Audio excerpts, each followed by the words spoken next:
Hello mga sangkay, for today's mini vlog, share ko sa inyo yung ganap na nasa Hong Kong pa ako. Super duper late upload na dahil ngayon ko lang nakita yung mga videos na ginawa ko. Ito yung everyday routine ko nung nasa Hong Kong pa ako, ang maglinis ng buong bahay.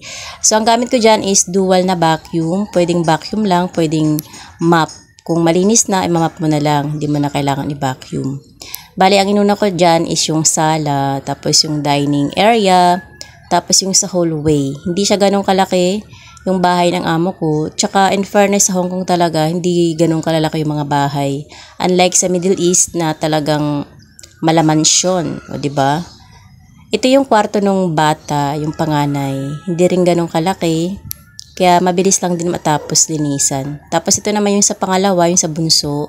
Diyan din natutulog yung nag-aalaga dun sa bunso. Kasi iba yung nag-aalaga sa bunso, iba naman yung sa panganay. Ako yung sa panganay, tapos ako din yung tagalinis. So ayan yung master bedroom, hindi ko na ipakita ng buo. Pero ganoon din, hindi rin siya ganun kalaki. Tamang-tama lang. Tapos ito naman yung CR ng master bedroom. Tapos ito yung sa isang bata, ito yung CR niya. Tapos ito naman yung sa pangalawang bata na CR.